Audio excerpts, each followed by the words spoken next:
class, welcome to another video for this course. We are going to start chapter 4 of the textbook, and in this video we study the first section of chapter 4, which is exponential function. So in chapter 4 we will learn about exponential and logarithmic function, but for now we start with the exponential functions. So let's look at the first example, the first scenario. So India is the second most populous country in the world, with a population of 1.14 billion people in 2008. Yes. And the population is growing by about 1.34% each year. So, a valid question is that, is there a formula to model population in a way that we can predict what is gonna be the population of India, or in general, any country, any society, after specific times, after like for example, in this scenario, we know that in 2008, India had a population of 1.14 billion people. Can we come up with a formula that gives us a tool to predict the population of India in like next 10 years or next 20 years or next 50 years? So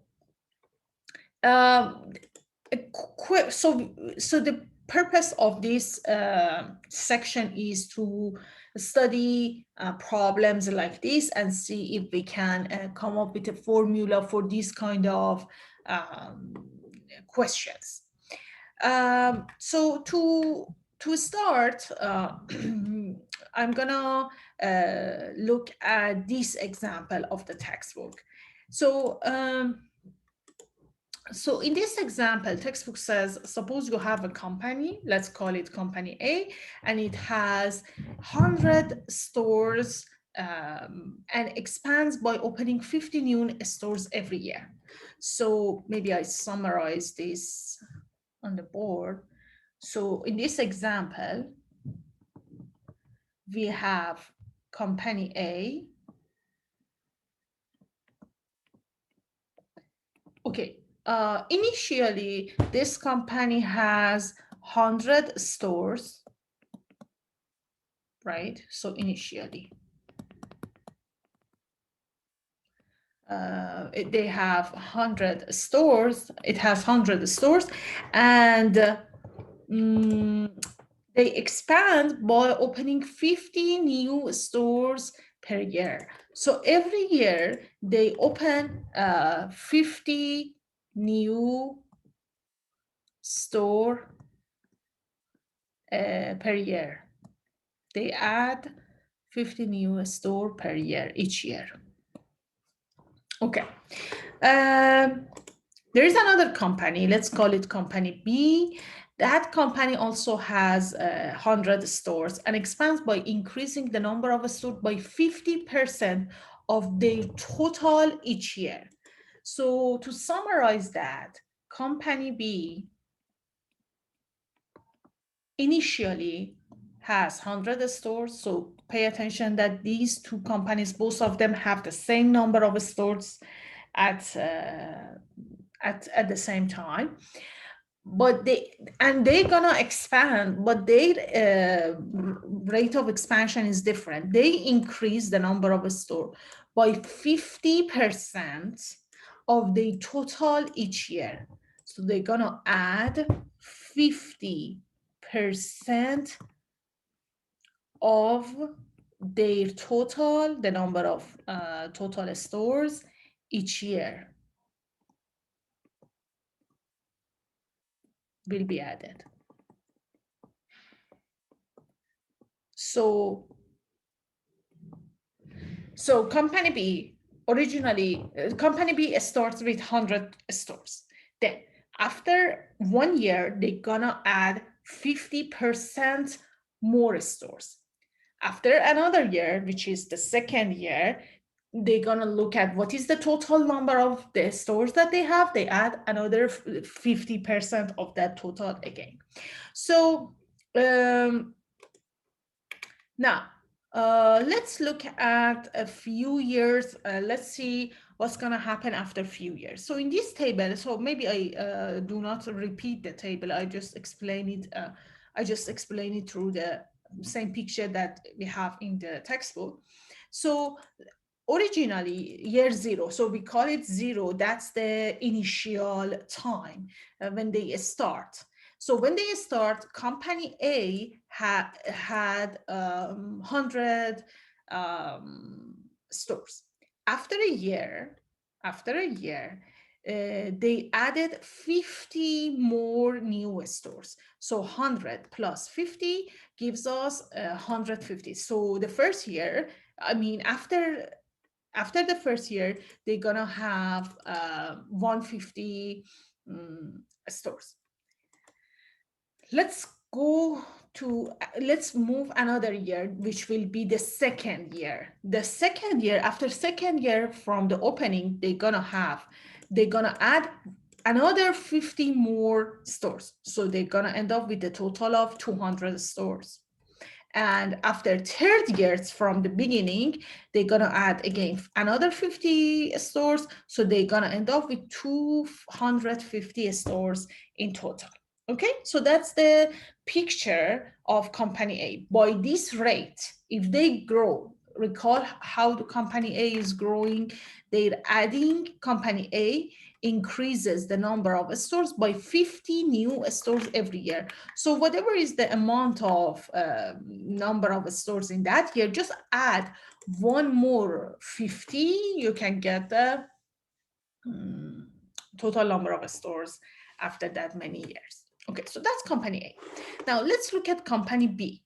So company B starts with 100 stores, and then after 1 year, they're gonna add 50% of the total. How many stores do they have after a year? They have in total 100. They're gonna add 50% of that 100. In other words, half of 100. Half of 100 is 50. 50 plus 100 gives me 150. So after 1 year, they're gonna have 150 stores. Now, let's look after 2 years for company B.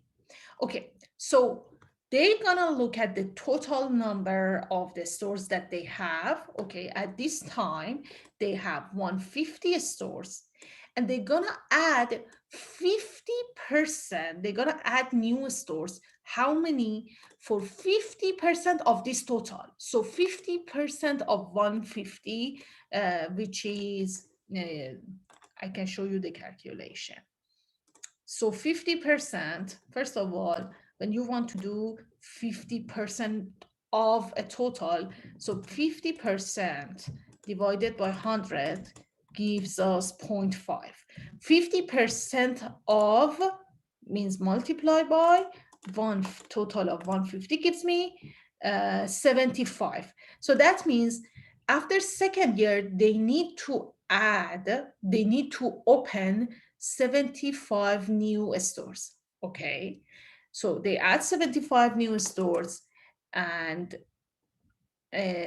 originally they had 150, so they're gonna end up with so after the second year, company B is gonna have 225 stores. Now we go to the third year. What is gonna be the number of stores for company B in third year? So when they enter the third year, they already have 225 stores.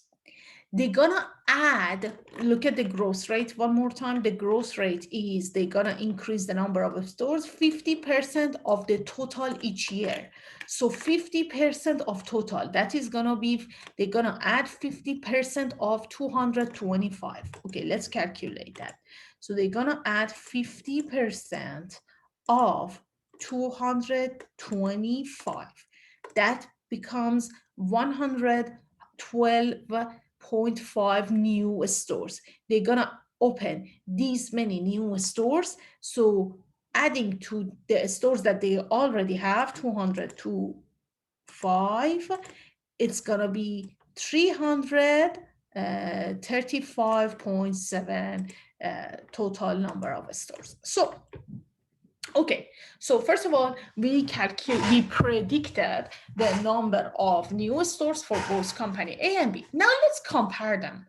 Let's compare the total number of stores for both of these companies. So when they start, both of these companies start with the same value, 100 stores. So both of them are starting with 100 stores each company. What about the next year?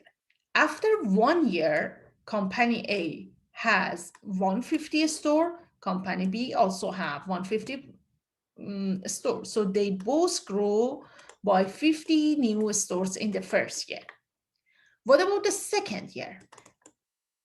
In the second year, company A has 200 store, company B has 225 store.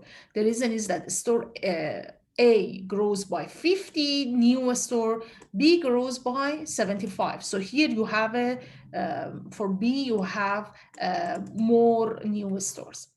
What about the third year? After third year, company A, the growth rate for company A is still 50, so they end up with 250 store, but the growth rate, the growth for company B is 112.5 new stores, which is gonna give us the 337 new stores for company B. So you see, I want you to see the difference. I want to see the difference in this rate. Company A and company B both start at the same initial value, same initial number of stores. Even after the first year, they're gonna end up with the same number of stores. But then after the second year, in the third year, you see that the company B is growing much faster. They are adding more and more, much more than company A. So there is a difference. There is a difference between these growth. Observe that the growth rate for company A is the same. So they're gonna add, look, company A opens 50 new store every year. So it doesn't matter whether you're looking at the first year, second year, third year, fifth year, 10 year, 20 year, every year they're gonna add only 50 new store. That is a constant growth rate. So this is gonna be a linear function. Remember, whenever the average rate of change is constant, that's gonna give us the linear change. But for company B, that's not constant. For example, the first year, they went up by company B. They went up by 50 new store. Second year, they went up by 75 new store. Third year, they went up by 112.5 new store. So the new the number of new stores that they are adding is different and it's increasing. So this is no longer a constant rate of change. And yeah, accurately, it's 50% of the year's total. And as a result, this company grows larger and the number of stores added in the in a year grows as well. So let's look at our calculation. So we started for company B, we started with 100 new stores. And then after first year, we said, okay, we are gonna add 50% of the total, 50% of 100. So maybe I write this calculation on the board. So this is what we observe for company B. So after 1 year, what did we observe? We said that, okay, they start with 100, the number of stores, maybe I put it this way, number of stores for company B is, we said, okay, they originally have 100 stores. We are going to add 50%, 0.5 of the total, which is 100. These are the new stores that we are going to add. So this is going to be 100. You see, you can use algebra to simplify this. Both of them has 100 in common. So factor out the 100, we're going to end up with 1 plus 0.50. And that's going to give us the number of new stores, which is 150.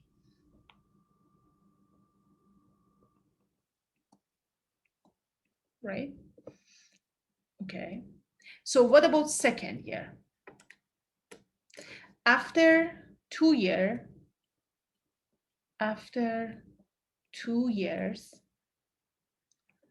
the number of stores for company B is gonna be, okay,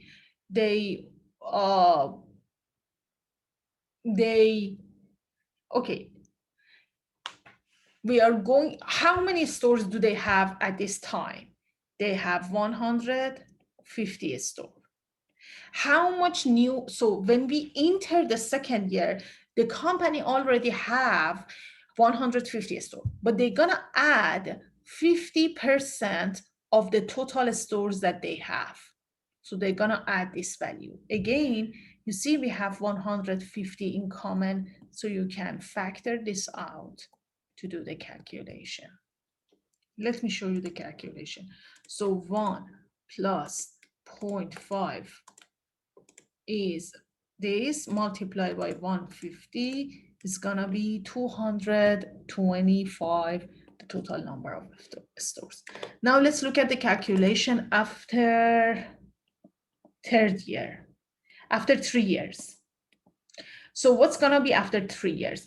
So the total number of stores is that. So how much at the current time, when they enter third year, how many stores do they have? They have 225 stores. But they're going to add more new stores. But what rate? But half of the, or 50% of the total. 50% of the total. So again, you can factor out this common value and do it 1 plus 0.5, which is gonna give you oh, by the way, let me look at the calculation of your textbook. Okay. Oh, okay. Maybe I follow this calculation too, because we want to come up with something here. What is here is absolutely correct, but for the purpose of this,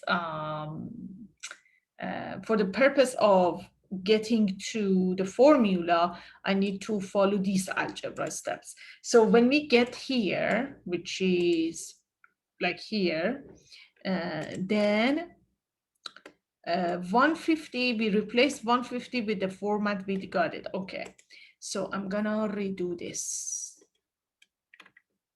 Oops. So here, I'm gonna redo this. Before quickly jumping to the calculation, I'm gonna replace, maybe I use another color. So we are going to replace this 150 because we know from the above that 150 came from here, right? Came from this calculation. So just substitute, instead of 150, write 100 times 1 plus 0.5, okay, multiply by 1 plus 0.5. maybe I need more space. Let me erase this and then I'll get back to the third year as well. Okay, so this is gonna be 100 times 1 plus 0.5 to the second, because you have two of them multiplied by each other to the power of second. Yes, which is equivalent to the value of 225. Okay. For the sake of what we want to achieve here, we write it like this. Now let's look at the third year. So after 3 years, number of stores is gonna be how many? So when they enter the third year, how many stores do they have? 225 stores. How many they gonna add? They're gonna add 50% of the total. 50% of the total. Okay. So again, you can factor the common element here, which is 200, 250, and we end up by this.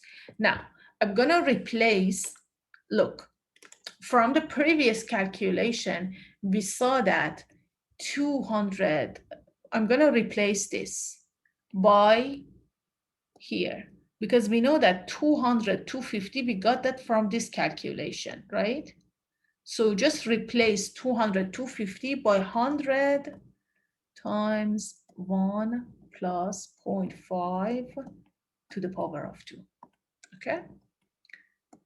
And then, so 200 to 25 multiplied by 1 plus 0.5. So we can put this together. So you have this term, 1 plus 0.5 to the power of 2 here, and you have 1 repetition here. 2 plus 1 gives you 3. Okay, so what pattern are you observing here? Look, what is the pattern that we are having here? Maybe I put it in a bigger picture so you can see. So look, maybe I use a color to distinguish that. So here we end up by 100 times 1 plus 0.5 after 1 year. After 2 years, we end up by 100 times 1 plus 0.5 to the power of 2. After third year, we end up by 100 times 1 plus 0.5 to the power of 3. So since this was 1 year, I can assume that this was power of 1, you see? So after 1 year, we have 100 times this factor to the power of 1. After 2 years, we end up by this number of stores, 100 times 1 plus 0.5 to the power of 2. After third year, we end up by 100 times this factor to the power of 3. Just by observing, without doing any calculation, just by observing this pattern, I'm gonna use this pattern to say after 4 years, number of stores for company B is gonna be, so I'm just using this pattern, it's gonna be 100 times 1 plus 0.5 to the power of 4. So I didn't do the calculation. I could do the calculation, but I want to predict that. So based on the pattern that I am seeing here, I predict that, okay, because every year, it seems that we can go by this kind of pattern, 100 times 1 plus 0.5 to some power, and that power, that exponent is it seems that it matches the number of years that passes the initial time. So if it is after 1 year, the exponent is 1. If it is after 2 years, the exponent is 2. After 3 years, the exponent is 3. So when it's after 4 years, I'm going to put the exponent 4. If it is after 5 years, in the 5th year, so I predicted the number of stores is going to be the same element, but to the power of 5th, and so on. So in general, I predict that then after n years in general, whatever is the n, and can be 10 years, 20 years, 50 years, 100 years. Based on this, I'm going to predict that the number of stores for company B is going to be 100 times 1 plus 0.5 to the power of n, whatever is the n, the number of years. So this is the observation that we had here. So let's see. This is going to lead us to, yeah. So from this pattern, we can generalize and see that this 50% increase each year. So this is going to give us the factor of 1 plus 0.50. So we generalize that in general, after n years, our equation would be 100. The number of stores for company B is going to be 100 times 1 plus 0.5 to the power of n. So in this way, you see, we came up with a formula. We came up with a formula that now we can give this formula to anybody, and if they wanted to predict that what is going to be the number of stores for company B at a specific, after a specific number of years, they can substitute that number of years into this formula and calculate the number of stores. So in this formula, 100 is the initial value or initial quantity, because originally company B had 100 stores. So that's the original, the initial quantity. And 0.50, that's the percentage growth rate, because they're gonna grow by 50% of the total. So that is the percent growth rate. And okay, so now let's, now I think we are ready to look at the general formula of the function that have exponential growth or decay if it's increasing. So its general is a function that grows or shrinks at a constant percent growth rate. So it's not, look, for linear function, when you have linear function, you have the growth at a constant rate. Like every year you just add a constant number. But what's the difference between company A and B? They grow at a constant percent rate. So every year they add 50%. So the element, the growth rate of 50% is common along all of these years. What's different is that it's no longer just a number, it's a percentage. You see that? It's not 50 new store, it is 50% of the total store. So it's the growth is percentage, it's a percent growth, okay? So any function that grows or shrinks at a constant percent growth rate is called exponential function. So what is exponential function? It's a function that it grows or it shrinks at a constant percent growth rate. And the formula is that they have an initial value. Maybe I write this down. So the formula is that, so you have the function, let me follow the same notation that your textbook has. F of x, right? It has an initial value, right?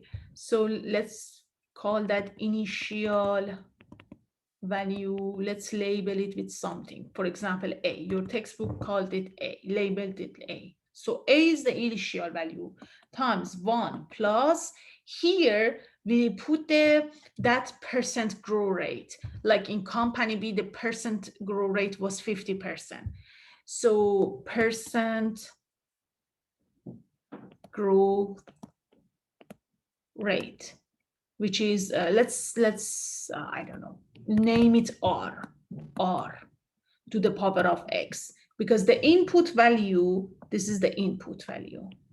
Where am I getting this? I'm getting this from the example that we just did here. Look, we came up with this formula, right? Number of stores. So the number of stores here, look, the function that gives us the total number of a store has, look, 100 is what? 100 is the initial value, the initial number of stores that they had. And then 1 plus growth rate, which is 50%. Remember, always enter the growth percent as decimal. What is the growth percent in this case? It's, sorry, I wanted to open a calculator. So the growth rate for company B is 50%. Remember to always enter it as decimal. So you divide it by 100, you get 0.5. So 0.5, this is the percent growth rate. And to the power of whatever is the number of years. So here, this is the number of years, after how many years. So the input value goes here, goes to the top. So in general, I mean, for you to remember the formula, you can either go by notation, or if you want, I can also rewrite it in terms of what it is. So it is the input value is A. What is A? A is the initial value. Initial value multiplied by 1 plus, here is the percentage growth rate. You put the percentage growth rate in decimal to the power of whatever is the input value. Okay, so that's the pattern. That's the formula of whenever you have a function with such a formula, that is called exponential function. And one more thing, this factor 1 plus r is called growth factor 1 plus r, and in your textbook they call it b, you see. So 1 plus r, which is this part, this is called growth. Maybe make it more clear that this 1 plus percentage growth, this is called growth factor. So sometimes if you have the growth factor, for example, your textbook call it B, then in that case, you can say my function is A, the initial value. If you have the growth factor, for example, let's label it as B, then it's gonna be B to the power of X. So sometimes the format that the function is presented is in this format, the exponential function. So it's gonna be 1 plus the growth percent rate. Sometimes it is represented in this format, which is gonna be A to the B, which is the growth factor. But they are the same thing. Just pay attention to two things. First of all, this growth factor is always, it could be positive or negative, but if you have a negative number as the base, this is the base, right? B to the power of X, then it's gonna behave strangely. So we limit B to be positive value. So the base, we limit this base to be a positive value. And also depends on this growth, depends on these factors. Sometimes your function might be growing, increasing, or shrinking. But look at the example of company A and company B that we observe. And in this peak table, we are going to see this exponential growth, the difference between linear growth and exponential growth by looking at more years. For example, we saw after the difference after 2 years. Look, company A, after 2 years, they have 200 stores. Company B is gonna have 225 stores. After 4 years, this is the result. After 6 years, these are the results. After 8 years, these are the results. After 10 years, look at where each company stands after 10 years. Company A, after 10 years, would have 600 stores. Company B is gonna have 5,700, more than 5,700 stores. Please remember that these two companies started at the same number of stores. Both of them started with having 100 stores. So they work by having 100 stores. But because company A has the linear growth, they added just 50 new stores every year. Their growth is linear. This column has a linear growth, but company B is growing so fast. You see the difference between 600 and 5,700. So exponential growth is much more faster, much more larger than linear growth, especially over the time. Maybe at the beginning, for example, around the first year, second year, third year, you wouldn't see a dramatic difference. But after a long time, over the period of time, the difference is going to be huge. And you can also see that difference in the picture that shows the graph. This line, this blue line, shows the graph for company A. So you see it's a line. And for company B, you can see the curve. And look at the 10 year. At 10 year, they stand at 600. But for company B, they're growing so fast, and suddenly they jump and grow much more at larger values. So that's the difference between, so both of them, please pay attention that both of them are increasing. Both of these graphs are increasing. Both of them shows positive growth, but the difference is at the rate that they are growing. One of them grows the exponential growth. We have exponential growth and linear growth. The exponential growth is much more faster than linear growth. Okay, so now let's look at example 1.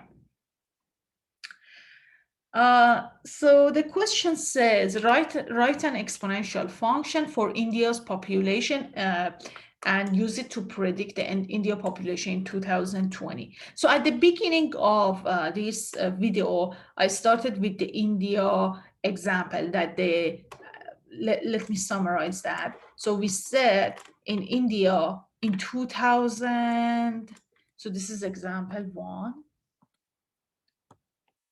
So in 2000, India population in 2008 was, how much was it?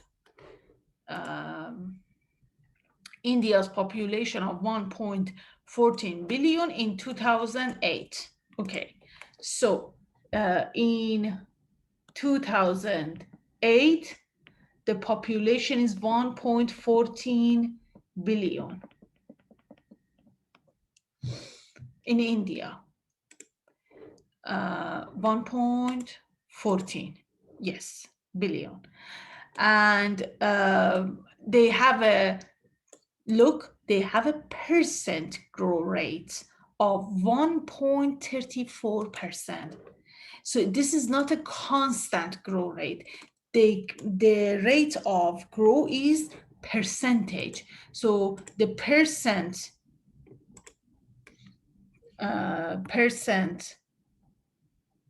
growth rate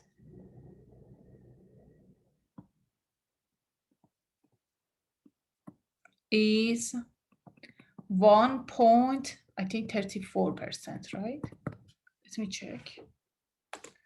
1.34%. Yes. The question is come up. So this is exponential because first of all, why this is exponential function? Because the growth rate is not a constant number, it's a percentage. You see, the population grows in terms of percentage of total population. So because of that, this is an exponential function. This is, the population is going to be exponential function.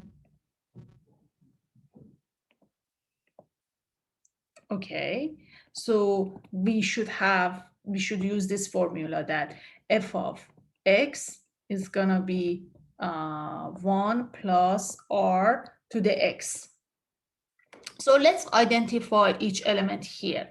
What is x? X is we want to predict the population based on years. So suppose the initial time, this is the initial value, right? Forget about A, yes. So the initial value is 2008. So, oops, sorry.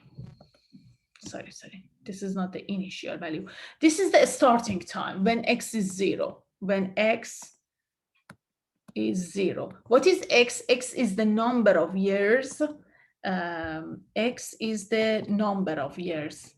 Number of years after 2008.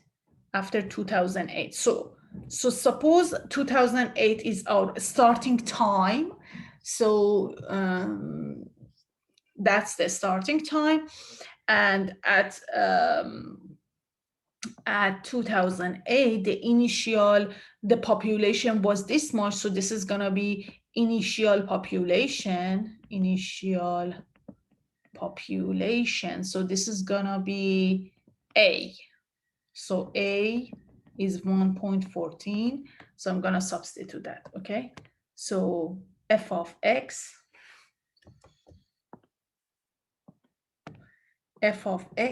is going to be A, the initial population, times 1 plus R. What was R? R was the growth rate. Remember the percentage growth rate. So R is what? Remember, this is percentage, right? So whenever you want to substitute the growth rate into the formula, just recall that you need to enter it as decimal. So since it is 1.34%, we divide it by 100 to turn it into decimal. So R is 0.0134. So here you enter point,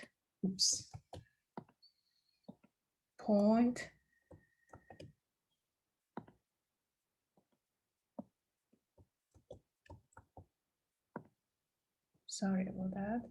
So 0.0134. Okay. And then to the power of x. So this is going to be the formula for, so you see, first of all, we observe that this is an exponential growth. How did we observe that? Because the growth is in terms of percentage, not just a constant number. So this is exponential. So this is going to be the formula that we need to use. Now, what do we need to substitute? A is the initial value. So the initial population is 1.40. We substitute that. 1 plus R. What is R? R is the growth rate, which is given in terms of percentage. You just turn it to decimal, and then you enter that value, and that's it. And just keep in mind that X, the input value, is the number of years after 2018. Okay, so we got the formula. which is also put here. Okay, so by the way, your textbook uses T. It doesn't matter what letter you would use to represent the input value. I think your textbook uses T because T stands for time, and we are talking about time, but it doesn't matter. I used X. As long as you are consistent in writing your notation, it's fine. Now, it says use this formula to predict the population in 2020. So we want to see what is the population in 2020. So 2020 is, look, so how many years should pass us from 2008 to reach 2020? Okay, 2020 minus 2008 is gonna be 12 years. So basically, if we want to know the population in 2020, we need to look at the formula after how many years? 12 years. I mean, 2020 is 12 years as after 2008. Therefore, X, we should substitute in the formula X of 12 and then just predict that. So the question is, what is going to be the population after 12 years? So we just substitute. We just need to substitute the value of 12 in the formula and then calculate. So as you can see, we just substitute the value of 12 in the formula, and then you can calculate and round your answer, which is almost 1.3 billion people in 2020. So in 2000, so first of all, in 2008, they had 1.14 billion. Based on this growth rate and the formula, we predict that India gonna have 1.33 billion people. And by the way, this is just our estimation, right? We use this formula to estimate that. And just for your knowledge, for your information, the actual population of India was in 2020 was about 1.38 billion. So roughly, so our prediction is very good. You see, 1.33 billion is pretty close to our estimation is pretty close to the actual population. So the idea was that when you have problems like this, which have exponential growth, you can come up with a formula with a pattern of that behavior and then use it for the prediction. So I recommend you to go over example 2 to practice this concept. Okay, now I'm going to show you example 3. So this element, it says, if I read it correctly, bismuth 210 is an element, is an isotope that radioactively decays by about, so here the difference is that instead of grow, we have decays by about 13% every day, meaning that 30% of remaining element transforms into another atom. Okay, if you begin with 100 milligram, how much remains after 1 week? Okay, so let's put this together. Let's put this information together. So the question is example 3.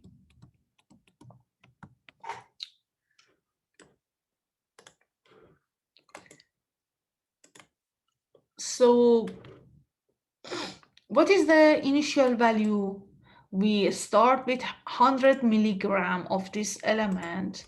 So the initial value is 100 milligram. Okay. And then there is not growing, there is no growth, there is decay. There is a decay by 13% every day. So in this question, we have a decay rate, but it's not so instead of growth rate, we have decay rate, and also it is percentage. You see, 13%. So it's not a constant number, it's percent decay rate, which is 13%. So it's going down. We are losing, we start from 100 and then we are losing at a rate, at a percentage rate, and we are going down and down. Okay, and the question is that if you begin at this initial value, how much remains after 1 week? How much remains after 1 week? How much remains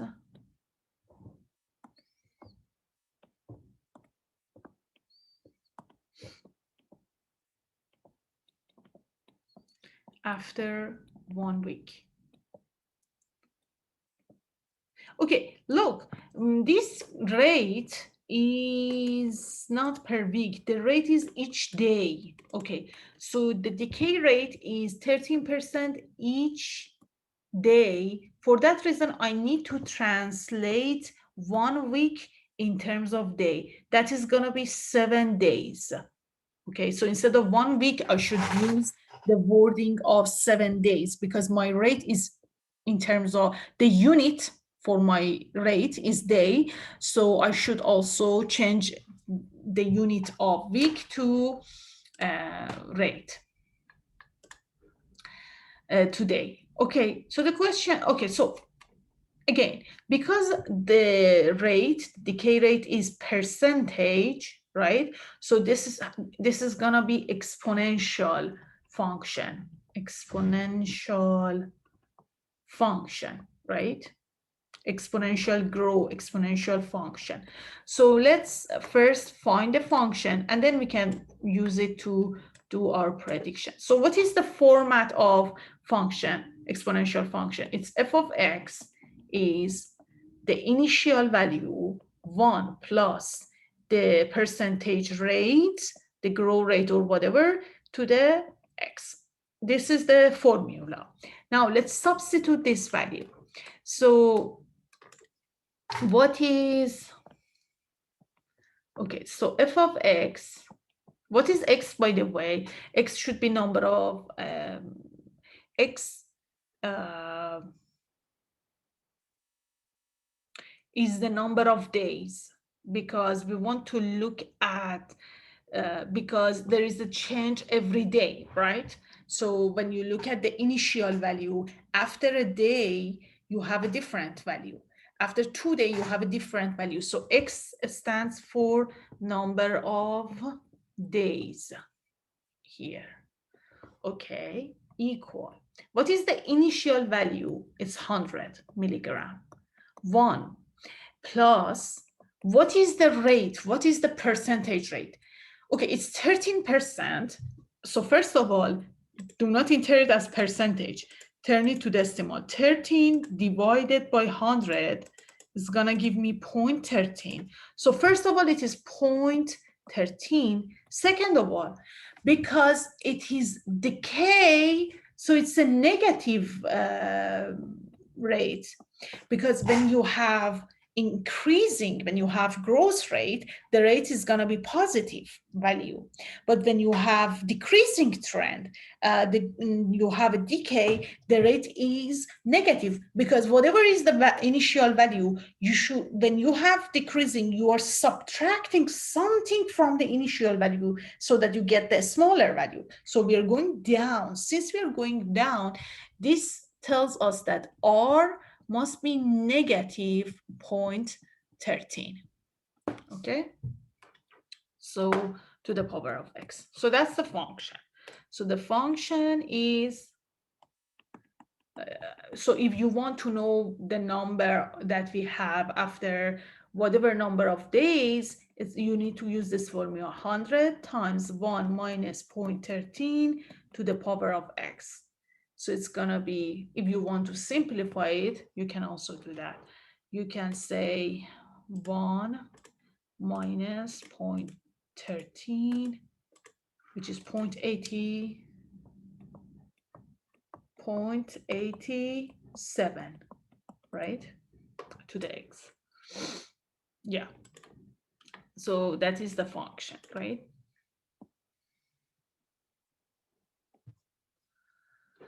And the question says use it to, yeah, you also can verify that right here. Oh, your textbook, again, you for the input uses D. D stands for number of days. Yeah. So it says with this decay, instead of quantity increasing at a percent rate, the quantity is decreasing at a percent rate. The initial value is 100, the growth rate is negative 13%, so R is gonna be negative 0.13. So the equation is gonna be 100 times 0.87, the factor 0.87 to the input value. So you can, by the way, you can say we have 13% decays, or in other words, 87% remains, because whatever is the value, if you're going to lose 30% of it, that means the remain.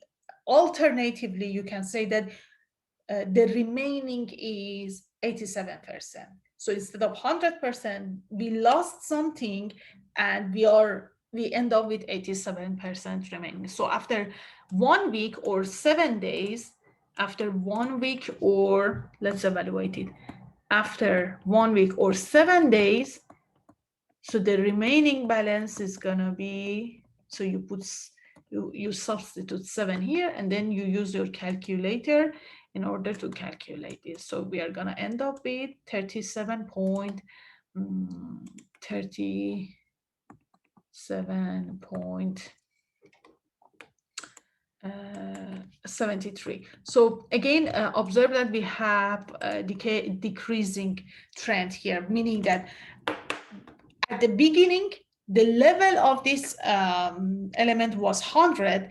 After 1 week, after 7 days, now the level decreased to 37.73. So I just wanted to show you this example, which was a little different from the previous one, because in the previous one we had growth, so the rate was positive, and in this one we have decay, and as a result, the rate is a negative number.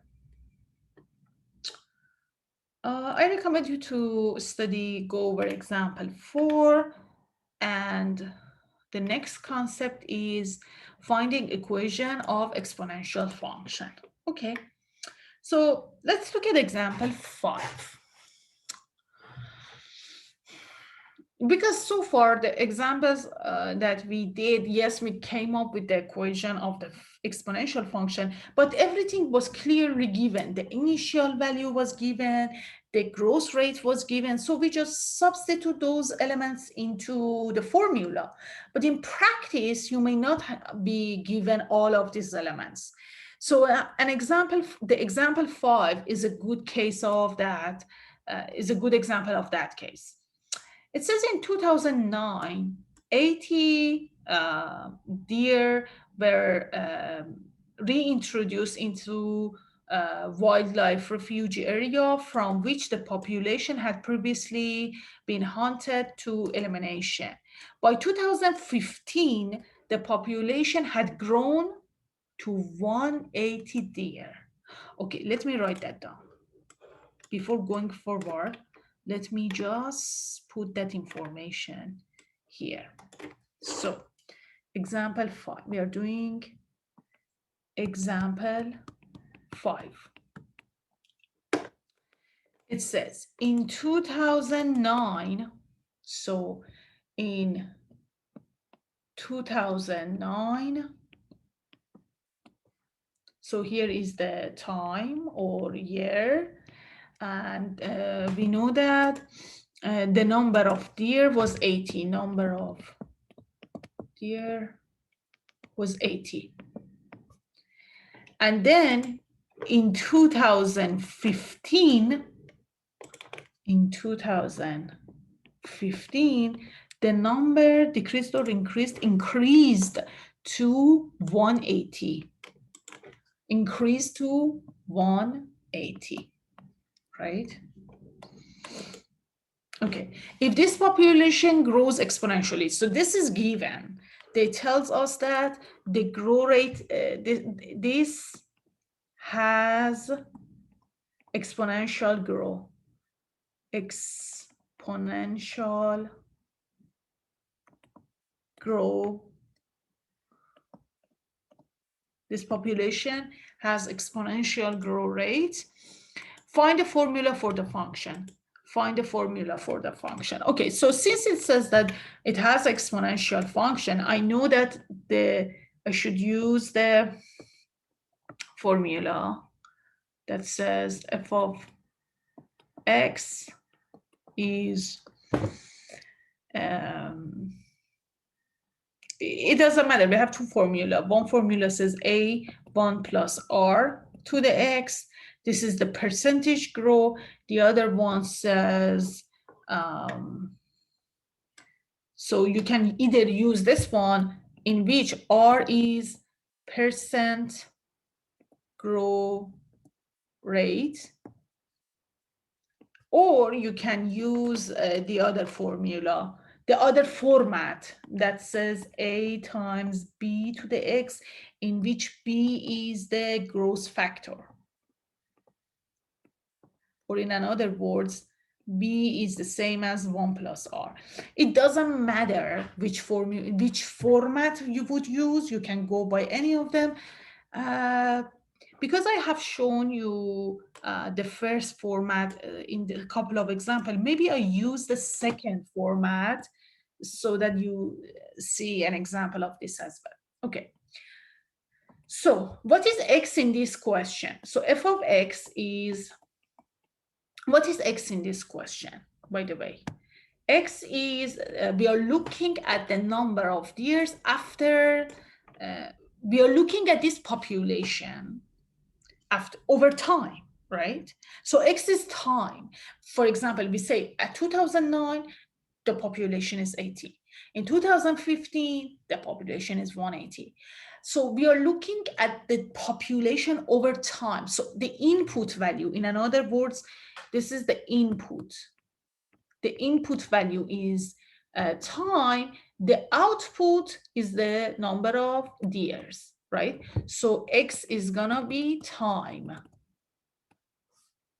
right? X is time, and the output is gonna be the population, the population of years. Okay, so we have a good understanding of what do we mean by x. What is the input? The input is time. So f of x. Okay, I don't know what is a. I am not given the initial value. I'm not given, so this is a question that I'm not given the initial value. I'm not given the percentage growth rate or factor rate. I'm just given two pieces of information that this was the population. So in other words, I am given two pairs of input-output value. So think about it as an input-output and then substitute into your function. So look, for example, for the input value, for the input value of 2009, by the way, what is the initial? Does it say the initial? Oh, T, so the textbook defined the T to be the years after 2009. Okay. Maybe I should verify that. So take this as initial time, and then take X time after initial time, after 2009. By time, I mean the number of years. So X is number of years after 2009. Okay, so in that sense, okay, I need to write this down. In that sense, what is the input output value? So I'm gonna put it right here. Look, what is gonna be the input output value here? If 2009 is the beginning, so that's the initial time. When time is 0, the output is 80. And in 2015, how many years passed from the initial time? Let's see, in 2015 is how many years after the initial time of 2009? It's 6 years. So after 6 years, the output value is 180. So in terms of input output value, this is gonna be, I mean, you can either write as in 2009, the population is 80, or in terms of input output value, you can say at 0, the output is 80. So when I want to so because 0 and 80 is a point on this function, I'm just gonna substitute those value into the formula of the function. So when x is 0, so let's substitute x equals 0, the output is gonna be 80, right? So I just substitute the coordinates of this input output value. What is the other point? The other input output value that we have is after 6 years, the output is gonna be 180. Substitute that into the formula of the function. So after 6 years, so the function is gonna be a b to the power of 6. Just substitute 6 into the x, the output f of 6 is gonna be 180. Okay, so now I have two equations. Just recall algebra. We have two equations, two unknowns. If we can use this equation to solve them for a and b, then we are done. Once we have a and b, then we're gonna be done. So let's do it.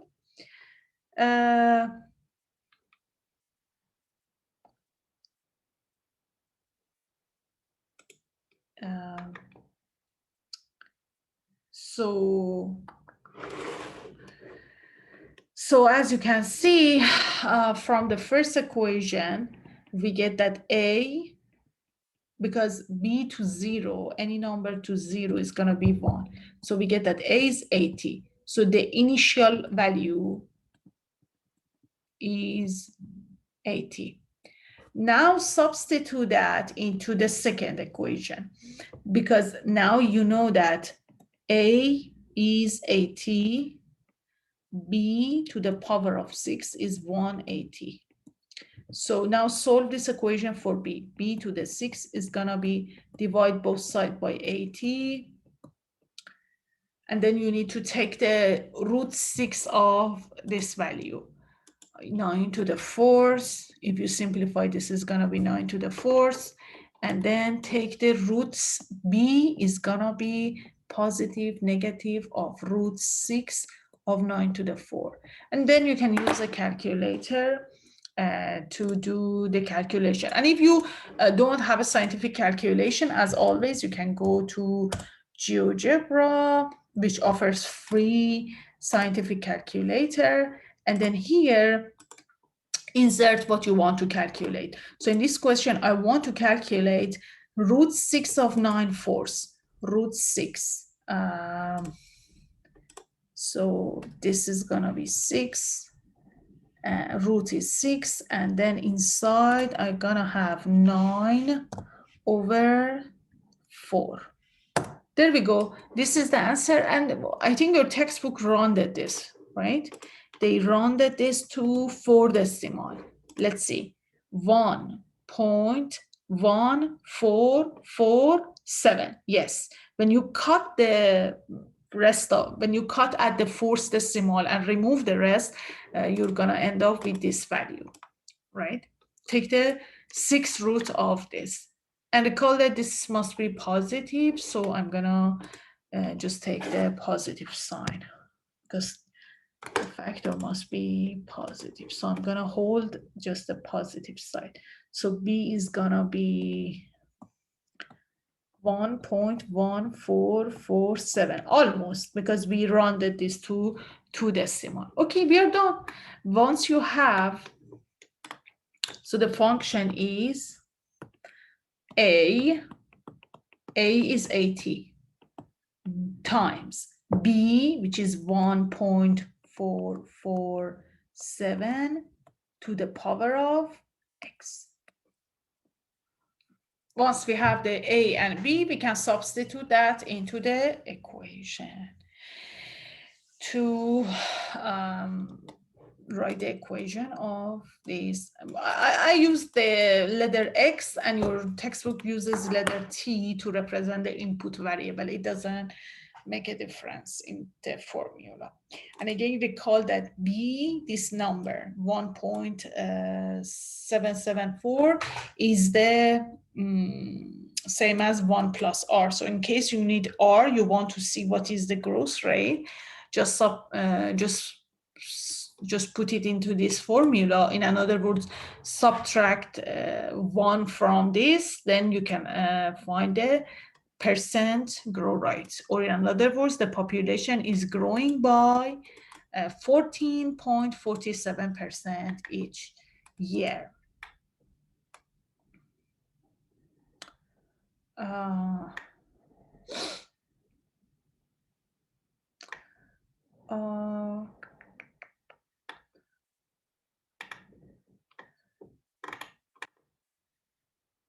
So I recommend you to look at example 6. It's kind of similar.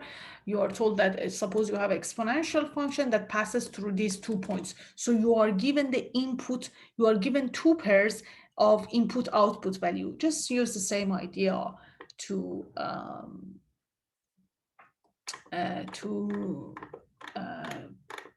solve it. But I'm going to show you example 7 because the example 7 is a nice one. You are given the graph, you see, nothing else. You are given the graph, and the question is, come up with the equation of this exponential function.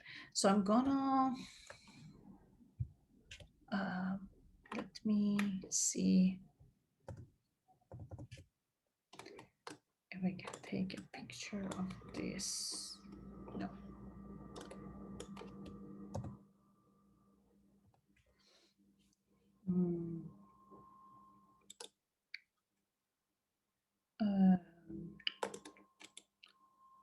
Okay.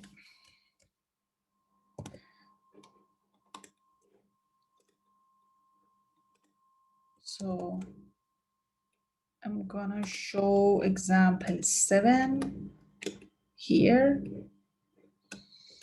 Okay, so pay attention that here nothing is given other than the graph of this function, right? And the question is, come up with the formula of this function. So again, recall that we know the formula, we know the general formula of a function, but if we're not given anything, we need to pick, we need to have at least 2 points of this function. You can pick any point that you want, but I'm gonna pick points that are clearly from this picture are clear to me what is the output value. So for example, I'm gonna pick this point,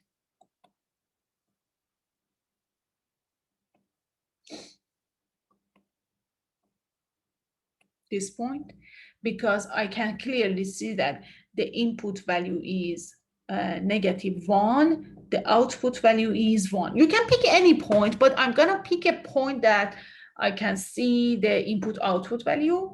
So this is the point -1 and 1. And maybe I pick this point as well. So this has the input value of 1, the output value of 2.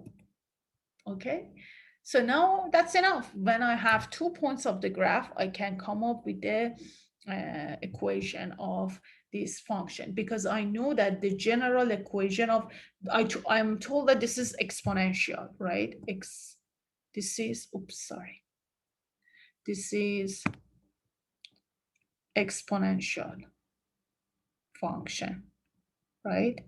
So it has a formula such as a b to the x, a format such as this.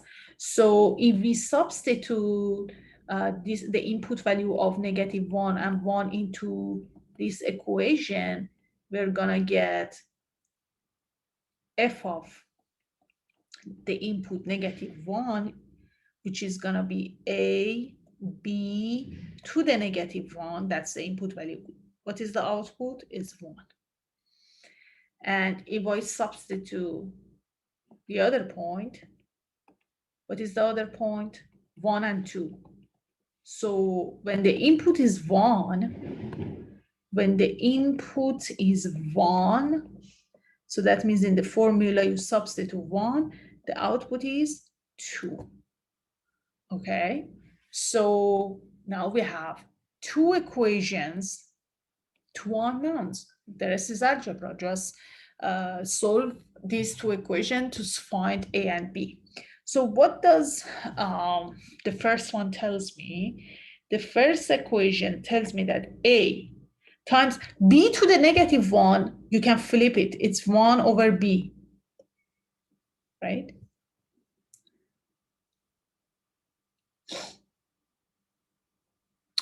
So I can say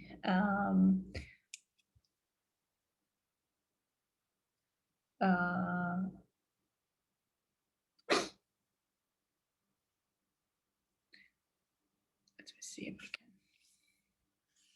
Okay, I need a little more space. So this is gonna give me,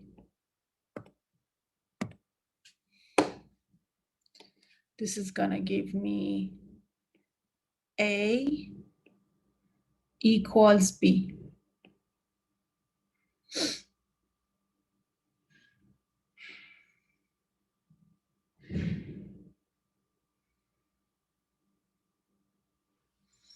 And then what does the second one says? The second one says that A is 2 over B.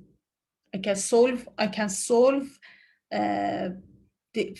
from the second equation, I can solve it for A, right? Okay, so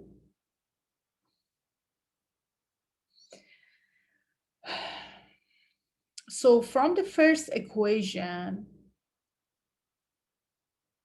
I realized that A and B are equal. And from the second equation, I see this relationship between A and B. So now substitute what we saw from the first equation into the second one. So for example, instead of A, I'm gonna substitute B because A and B are equal, right? So instead of A, I'm gonna rewrite B. So this is gonna give me B squared is 2. So B is positive, negative, square root of 2. But recall that B, what is B? B is gross factor, and we said the gross factor must be positive. We just work with the positive one. So the gross factor is square root of 2, and since A and B are the same, so A must be also a square root of 2. So the function has, so this is the formula of the function. F of x is the initial value is square root of 2. The gross factor is also square root of 2 to the power of x. Okay. And I understand that your function, by the way, look at the point. So maybe you've wondered that your textbook uses the point 1 and 2. I also use 1 and 2, but the textbook uses the point 3 and 4. I didn't pick 3 and 4. I picked -1 and 1. And actually, I wanted to show you it doesn't matter. I picked because you can pick any point, any two points from the graph, do the job for us, right? I picked points, negative 1 and 1, 1 and 2, and I end up with the answer. The textbook picked 1 and 2 and 3 and 4, and the textbook also end up with the same answer, which is the function is the square root of 2 times the square root of 2 to the power of x. So the initial value is a square root of 2. The gross factor is also a square root of 2. So I just wanted to show you that really it doesn't matter which 2 points you pick. Pick any point, any two random points from the graph that the coordinates are clear to you, and then you can substitute them into the equation. The rest is just doing algebra in order to solve them for A and B. Okay, that's all for now. I think by now you should have a good graph. You should have an idea about the exponential function. And I think now you should be ready to do the exercises of this section. Thank you for watching this video. I'll see you in the next video.